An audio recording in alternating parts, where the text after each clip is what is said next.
This news program is proudly brought to you by Smart Start Breakfast Biscuits and Now Biscuits.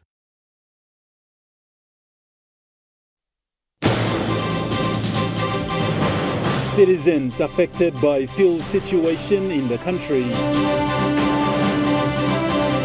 PM Marape assures citizens that fuel will be made available. And 2 PNG nationals and 2 expatriates held hostage in Southern Highlands province. A very good evening. You're watching National EMTV News. I'm Godwin Eki. Thank you for joining us.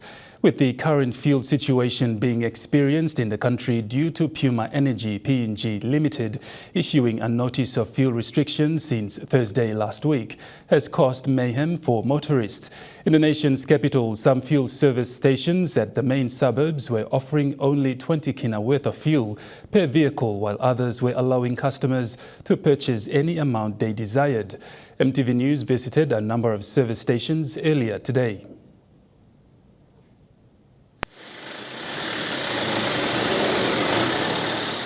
Traffic started building up as of 10 a.m. today in almost all fuel service stations in Port Moresby.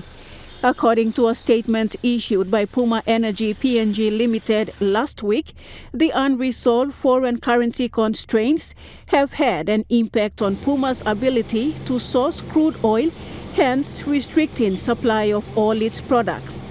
In the beginning of this year, Prime Minister James Marape made known to the country in a media statement that he has met with Santos, ExxonMobil, Kumul Petroleum Holdings Limited and Mineral Resources Development Company upon his return from Singapore to look at producing petroleum products from our own resources instead of importing as we go into the future.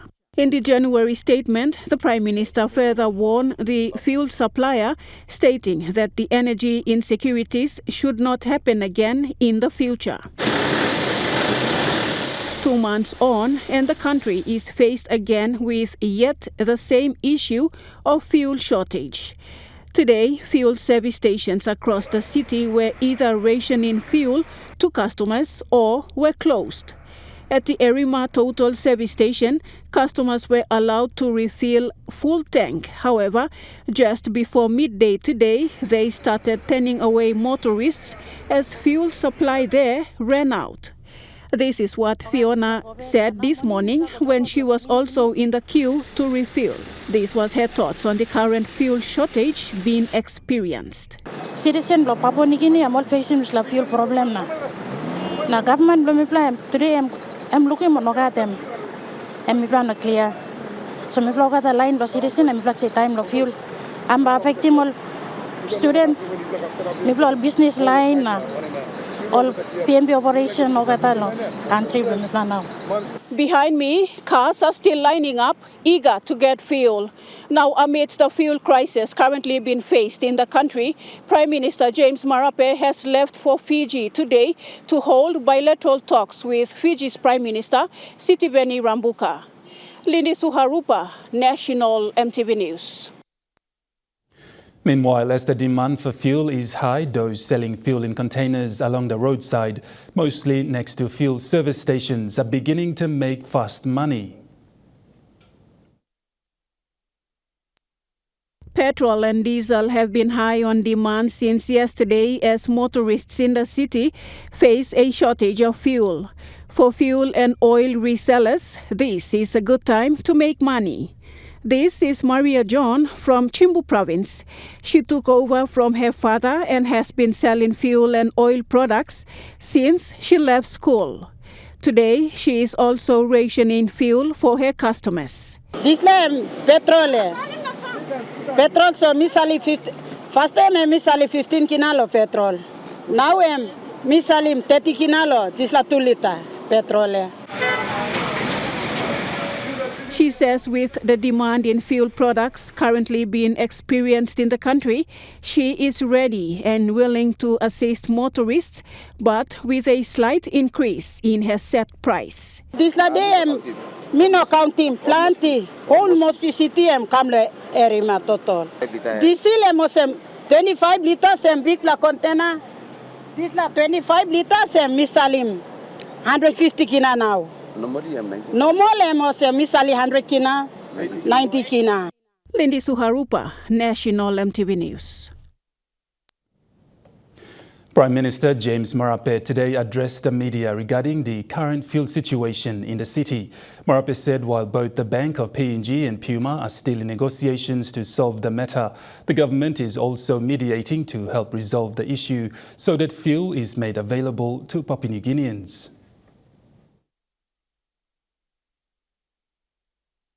Prime Minister James Marape has called on both the Bank of Papua New Guinea and Puma to work together and solve the issue of fuel in the country. I just want to give assurance that we have been working to ensure that our economy doesn't come to a stop. Assurance has been given all around us. Energy is an important and essential need in our country.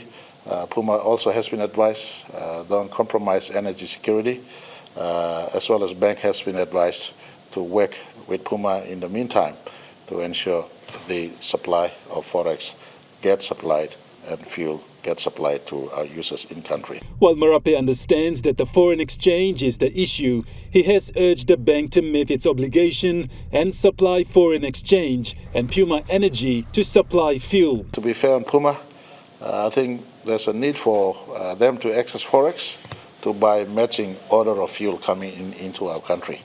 And so that has been the balancing act and role government has been playing without stopping Bank of PNG for doing investigations or assessments on conduct of businesses in our country. We've also asked that matching equivalent money, dollar, to match the order to supply fuel in our country must be supplied until Bank of PNG and Puma come to conclusion on matters if bank feels needs to be resolved. While Marape says that energy is essential for the country, Deputy Prime Minister John Rosso also added that the issue between Puma and BPNG is not of the government. He said that the government is only mediating to help resolve the issue so that both parties can come to a solution and citizens can have access to fuel. The issues with the fuel shortage at the moment, it's not really everyone's talking about government. It's an issue between the Bank of Papua New Guinea and Puma. And those issues will be resolved, and government takes its stand as a mediating agency. We'll be sorting out all this. So we have meetings moving forward and try to make certain that the Bank of PNG does its work, but at the same time, the Puma people also, they got to meet a middle ground so that they can be able to have sufficient fuel available for all of country, not just the aviation industry. And we are also working in progress with Kumu Petroleum and MRDC to address these issues also, so we do not have this again in future, the situation we're put in. Prime Minister Marape has assured Papua New Guinea that fuel will be made available and for people to not panic.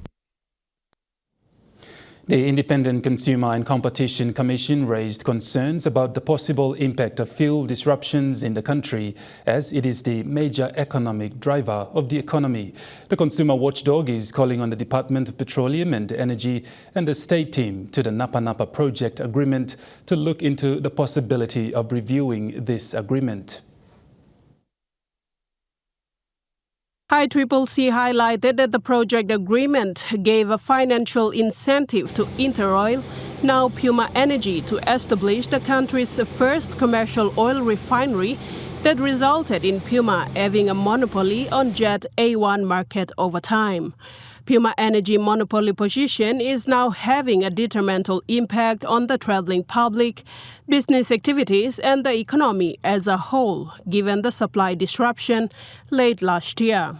Commissioner and Chief Executive Officer of ICCC, Paul Yassine, said if the fuel market is continuously disrupted due to outstanding issues between BPNG and Puma and continue to remain unsolved, then the ICCC is encouraging other fuel distributors and suppliers to enter the market and consider supplying petroleum products, as there is no restriction for other suppliers to enter the market. Position at this stage, we are now appealing to relevant government agencies to resolve this issue with the Puma.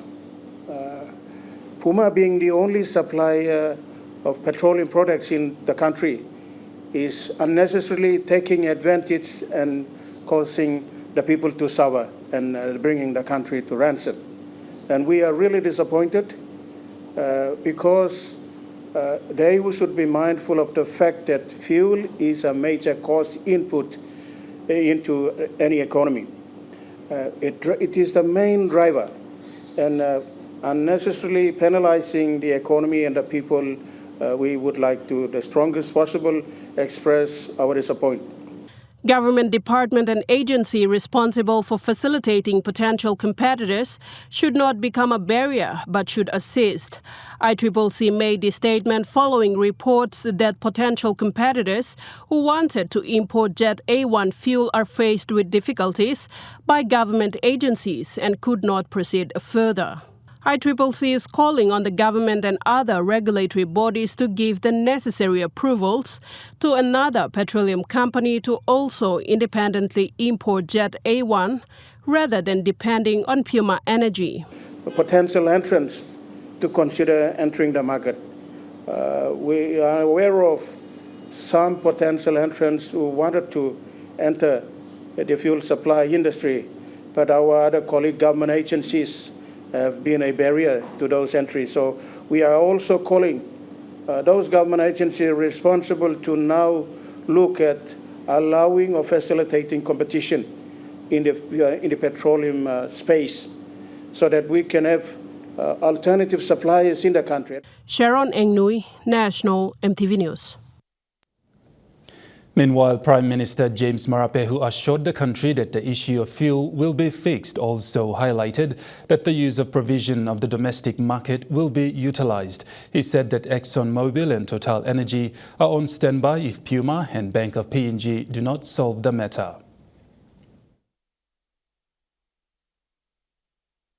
Prime Minister James Marape says while the Bank of Papua New Guinea and Puma Energy work on solving the issue, other suppliers will be utilized to source alternative fuel in the event Puma and BPNG are still in dispute. He said utilizing the provision of the domestic market by working with Kumul Petroleum and MRDC is an option.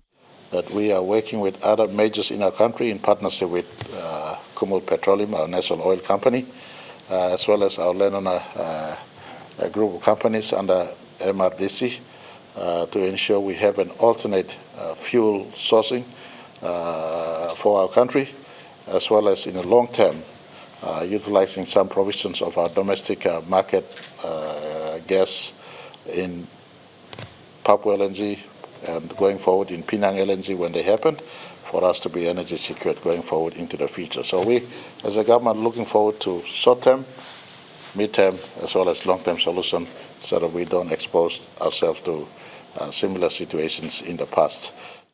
Marape added that Puma, who has the upper hand, is currently the largest distributor supplying fuel and has big storage facilities. He said that as far as the downstream processing is concerned, and the assurance given, Total Energy and ExxonMobil will both stand as backup fuel suppliers with the capacity to supply fuel in the country.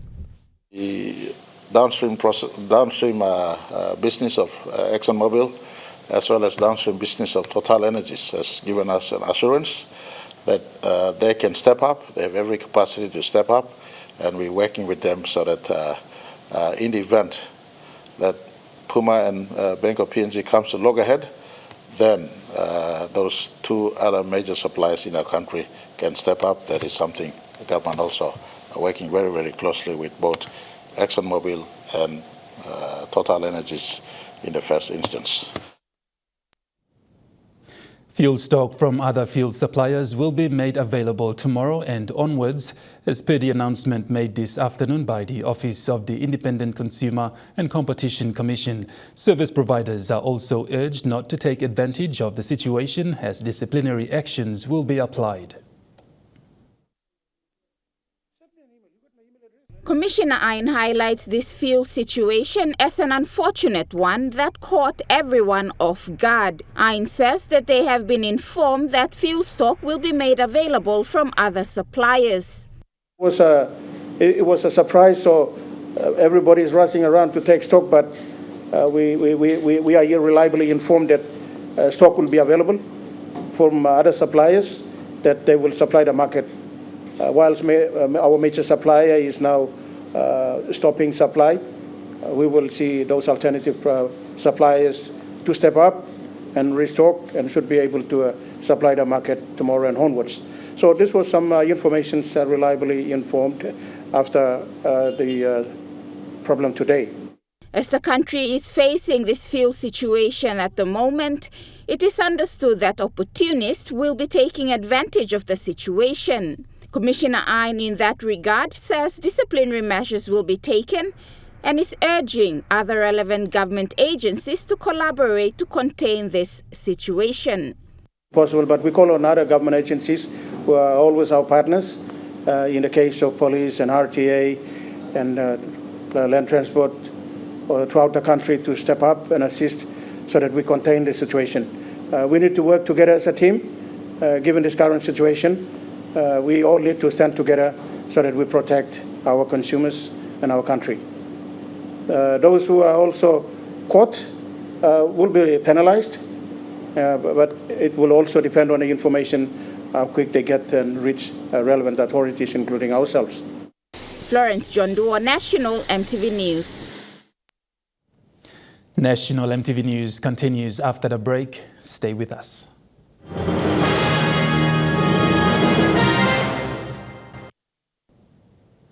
You're watching National EMTV News. To a developing story now, and 4 people have been held hostage in Fogomayu, Mount Bosavi Rural LLG in the Nipa Kutubu district of Southern Highlands Province. The hostages include 1 Australian, 1 New Zealand and 2 Papua New Guinean nationals. Prime Minister James Marape in a media conference today said that the government is doing all it can to ensure that those held in captivity are safe, as conversations are still continuing with communities on the ground in Mount Mogomayu in the Southern Highlands Province.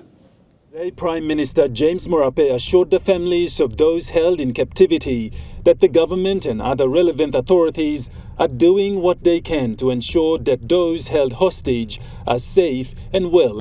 Communications are continuing with community members, church leaders and those that are aware of the incident on the ground. We've already got soldiers and police stationed in Kutubu, stationed in Komo, stationed in to be stationed in Kiunga, to be stationed in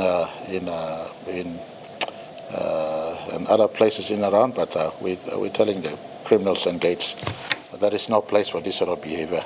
You do yourself and do your country a favor by releasing people concerned. Whatever grudges you have, criminal or otherwise, there's a place for lawful resolution to these sort of issues. So. Prime Minister Marape confirmed that the 4 people held in captivity are 2 expatriates, 1 Australian, 1 New Zealand and 2 Papua New Guinea nationals. So information is there. We're putting together everything, but at this stage I'm not in a place to inform the country as to what is fully happening up there. But contacts have been made to the family out there. There was contact made this morning. I received information. They are alive. The community is also trying our very best to assist up there. While the sourcing of information gathering is still moving forward, Marape also stated that for the first time the incident has been ransomed, something he says PNG as a country has never been exposed to. I think this is the first time a ransom is attached to a hostage situation like this, and I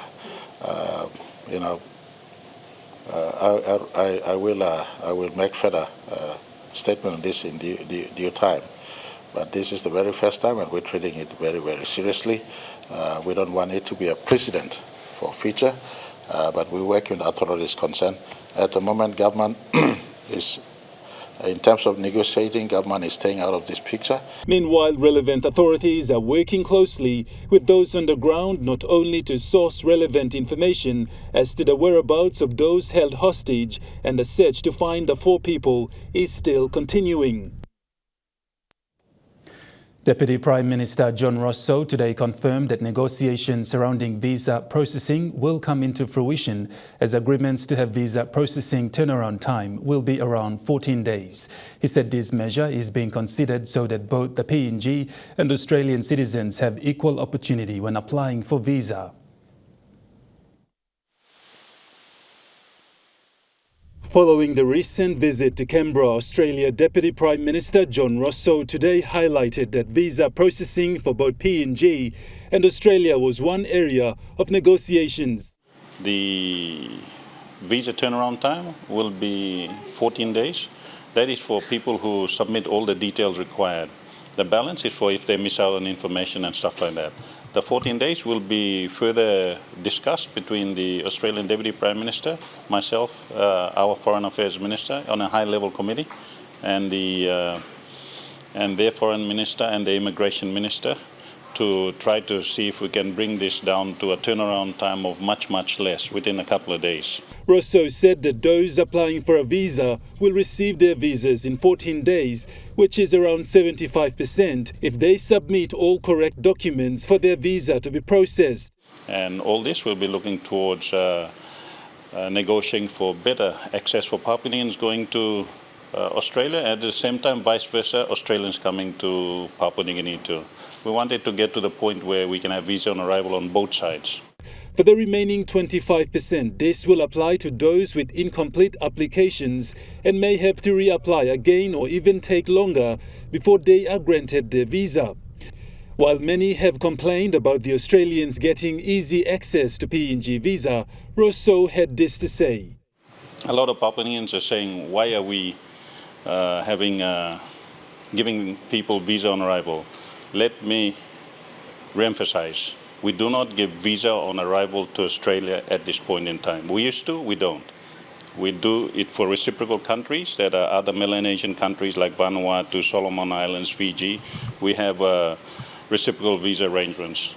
The Australians in the last bilateral meetings have cordially and have agreed that we have better visa processes. They understand that we have had issues, so that they have agreed that the visa processing facilities and the processes be improved on both sides. Prime Minister James Marape left the country today for Fiji to attend the Pacific Islands Leaders Forum. He said the visit to Fiji is to reaffirm the country's relationship with Fiji and other Pacific Island countries.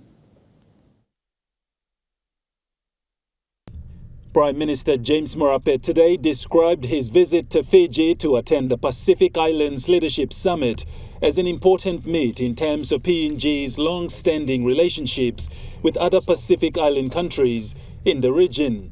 He said one of the biggest island countries in the Pacific, PNG has made its presence known through various bilateral events, business forums and issues that have impacted the wider Pacific. For me, going there is just to affirm our own relationship with Fiji, but more importantly, the greater Pacific Island family of nations would be linked into the forum conversations, and for Papua New Guinea, our national interests, especially promoting business outside of our country, will be pursued in this course. MP Marape added that he will be away for the next 48 hours and will return to the country, while Foreign Affairs Minister Justin Tachenko will step in for him to attend the Pacific Islands Leaders Forum while he returns to the country on Wednesday to attend the current issues the country is facing. This is a pre-scheduled bilateral meeting. There are more PNG businesses in Fiji than anywhere else. There are also a greater number of PNG businesses in Solomon Islands, and this is our region in the interest of promoting government to government, or rather entrenching government to government, people to people, but more importantly, promoting business to business relationship. We operate in a free trade region. Marape acknowledged that in terms of businesses, PNG is one of the Pacific Island countries that has made more businesses led by BSP and MRDC group of companies.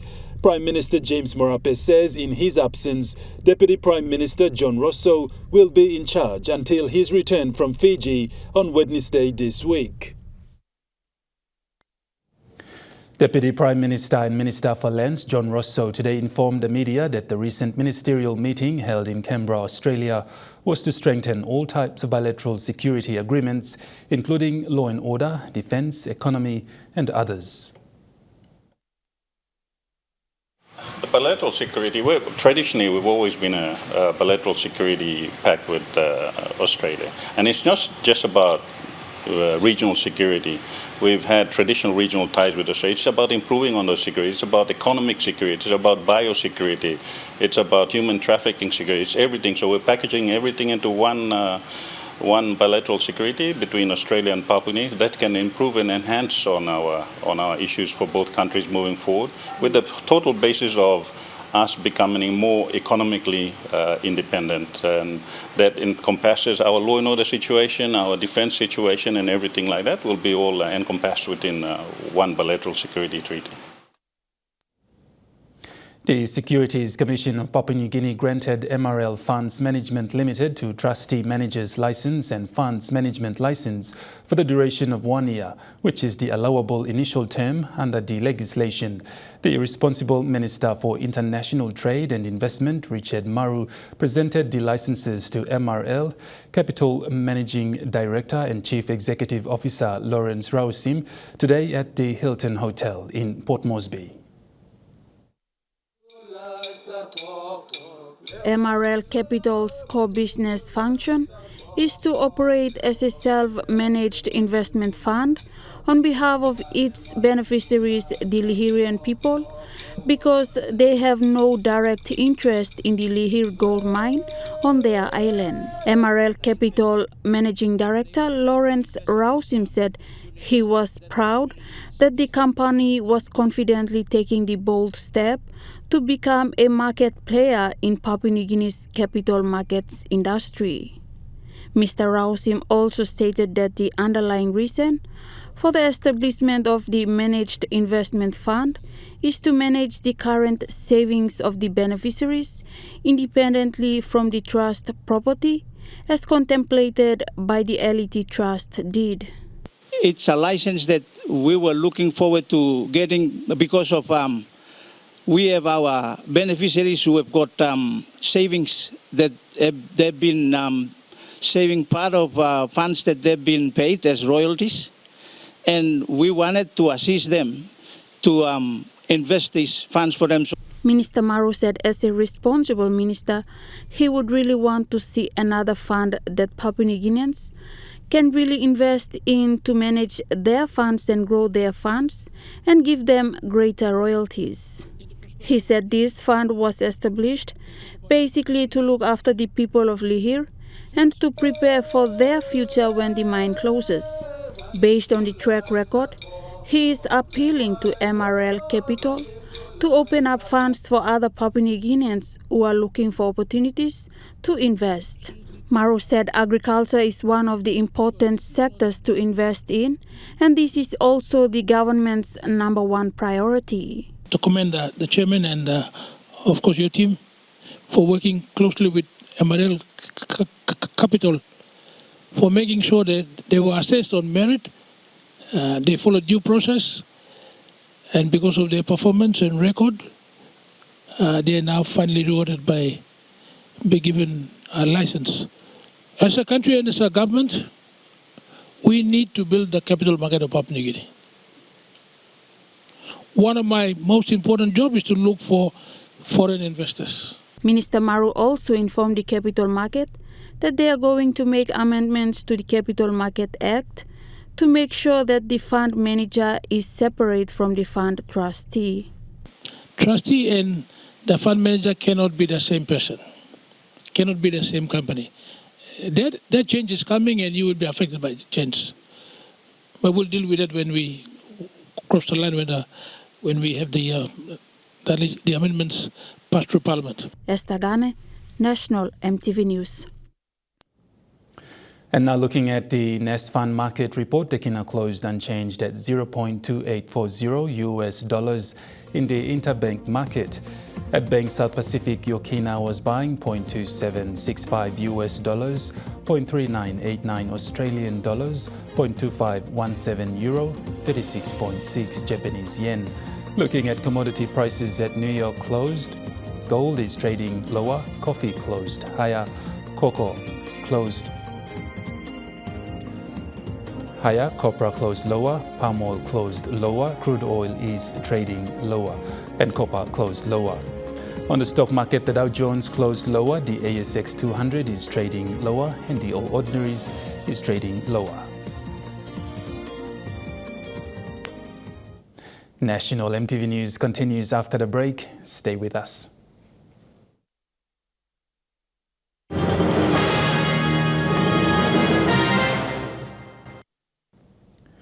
You're watching National EMTV News. The official launching of the PNG for Christ campaign for Western Province was held in Kiunga yesterday.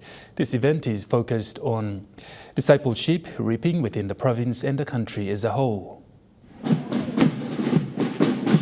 Over 1,000 Seventh-day Adventist faithful churchgoers in the North Fly district gathered at the main town church in Kiunga to witness the ceremony. Different departments of the church, such as the children's ministry, pathfinders, youths, women's ministry, came from as far as Sundown, Tabubil, Ningerum, G, Lake Murray and Nomad, including all church branches, took part in the event. The church members wearing their own department uniforms campaigned around the town area.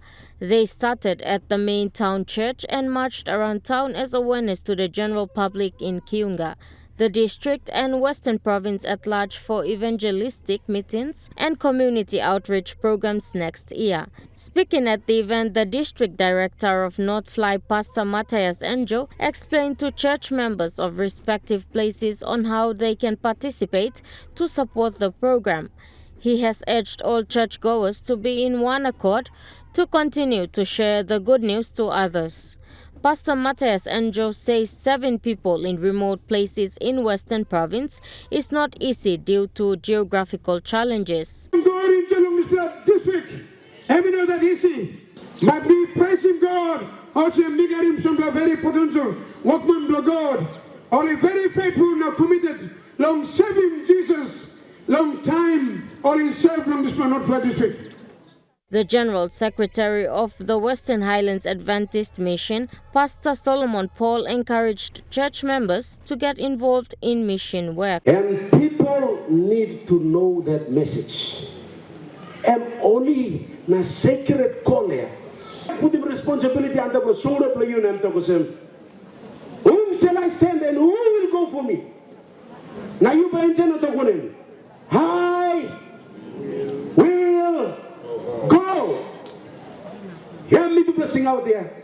The Church for Christ program throughout the country was supposed to take place in 2020 but was postponed to next year due to COVID-19.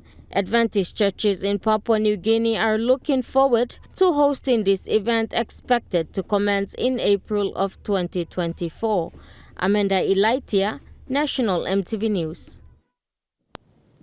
And moving to overseas news now, in New South Wales, Australia, there is currently a search underway for 2 bushwalkers who went missing in the Blue Mountains 5 days ago.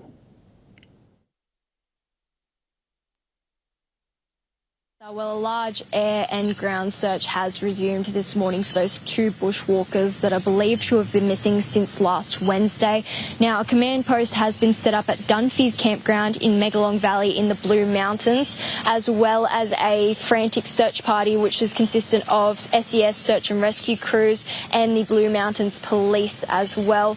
Now, the 2 men who are missing, aged 69 and 81, are said to have told a friend that they intended to undertake a bushwalk from Dunphy's campground and were supposed to return on Friday, but the alarm was raised on yesterday when the 69-year-old had failed to turn up to an appointment. Now, police say that the 81-year-old's vehicle has been recovered at Dunphy campground in where he had parked originally, and they say that the search is still underway.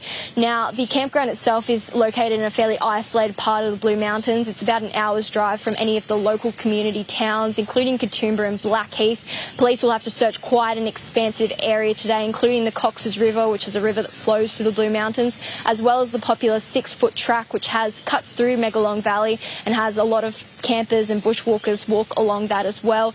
Police say that they were searching for the two men well until last night. At about 3 a.m. they had to cease operations due to safety concerns. And for anyone that's been in Sydney over the last couple of days, we have had a bout of wild weather, including a freak storm that passed through Sydney on Saturday. So that is quite concerning for authorities as they continue the search for the two men. New Zealand government has met today to discuss more ways to help their citizens. The death toll has climbed to 11, while thousands of people are still unable to be contacted 1 week on from the storm that smashed the country's North Island. Helicopters have been delivering critical supplies to stranded communities after homes, roads and bridges were washed away. The Prime Minister, Chris Hipkins, has called it New Zealand's biggest natural disaster this century. Telecommunications have been severely disrupted. Fresh water is in short supply in some areas, and roads have been badly damaged, limiting access to some areas and causing significant delays in others. National EMTV News continues after the break with Trukai Sports. Stay with us.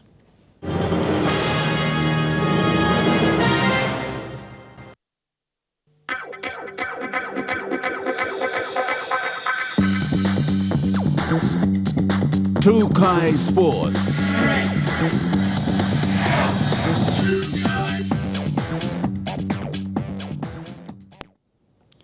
Welcome to Trukai Sports. In rugby league action, SPPNG Hunters, who played their trial matches with several national rugby league franchises, including Croton Hella Wigmen, NCDC, Port Moresby Vipers and the Gulf Issos, will take on the Queensland Capras this weekend as both teams play their first match against each other. This will be the SPPNG Hunters' first home game. The event will take place this Saturday at the Santos National Football Stadium in Port Moresby. And JT9's Rugby League tournament will take place in Port Moresby, with more than 20 participating teams, both in the men's and women's divisions, all ready to compete.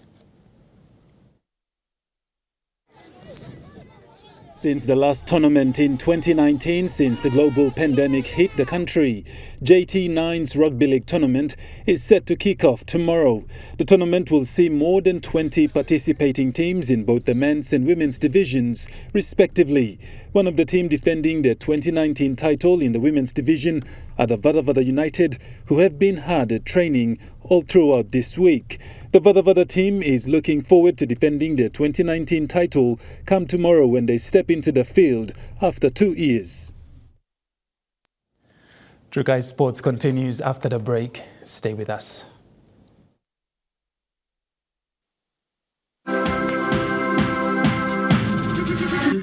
Trukai Sports. You're watching Trukai Sports. The Hohola off-season rugby league tournament came alive yesterday as one of its top teams took on the NCDC Port Moresby Vipers development side in front of a roaring crowd. A grand entrance for the Vipers development side saw crowds gather around to witness the team as they made their way from the bus straight into the playing field. After a few minutes of warm-ups in the field, it was then down to the wire as the first whistle went off to kick-start the first half. The Vipers development side tested their skills as they took on one of the toughest teams from the Hohola off-season games. The main aim of the competition is to not only introduce the Vipers development team, but to eye potential talents that could also be scouted from the Hohola off-season games to be in the Vipers development side. According to executives of the two teams, it is vital to have such events played so that raw talents are given the opportunity to further their career in rugby league. One of Madang's long-existing rugby union club, the Kalibobo Gunners, hosted a rugby sevens competition over the weekend at the Laiwaden Oval in Madang. The competition was part of the Gunners' fundraising and preparations for the Sports Talk Rugby Union competition, which will be held in Port Moresby come April.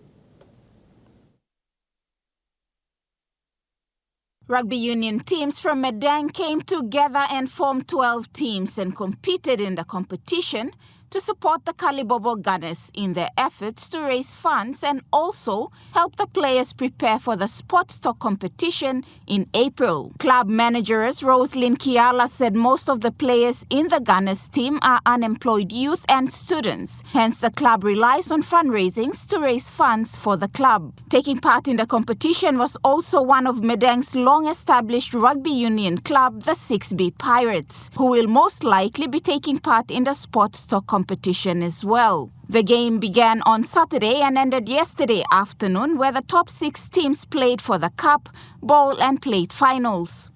The Jabaris Black finished in the first place, beating the Jabaris Reds, followed by the Kalibobo Gunners in second place, beating the Uni Saints, and the Spartans coming in at third place, beating the 6B Pirates. Florence John Duo, Trukai Sports. That ends Trukai Sports. The Money Plus weather report is next. Stay with us. Trukai Sports.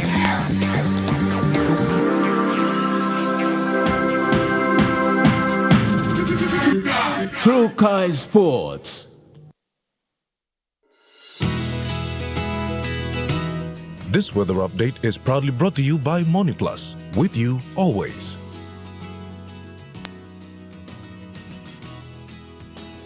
Weather forecast for the next 24 hours. Southern region, Port Moresby, possible patchy rain. Daru, partly cloudy with possible brief showers. Kerema, cloudy with rain periods. Alatau, mostly fine. Popondetta, few showers easing, then partly cloudy. In the Mamase region, Ley, some overnight showers and possible thunderstorm. Medang and Wewak, few showers. Vanimo, possible brief showers. In the New Guinea Islands region, Lorengau, few showers with possible thunderstorm. KVN, partly cloudy with few showers. Coco Point Rabaul, cloudy periods with some showers and possible thunderstorm. Kimbe, cloudy with some showers and thunderstorm. Buka, possible brief showers. In the Highlands region, all centres cloudy with rain periods, then morning fog.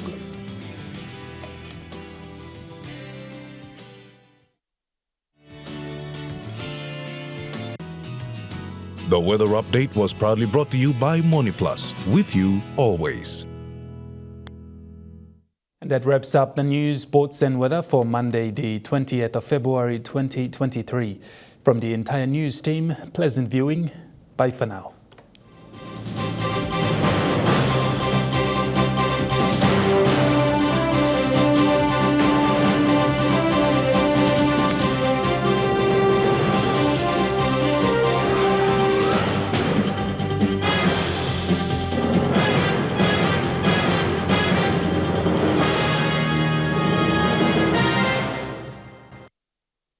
This news program was proudly brought to you by Smart Start Breakfast Biscuits and Gold Nuggets.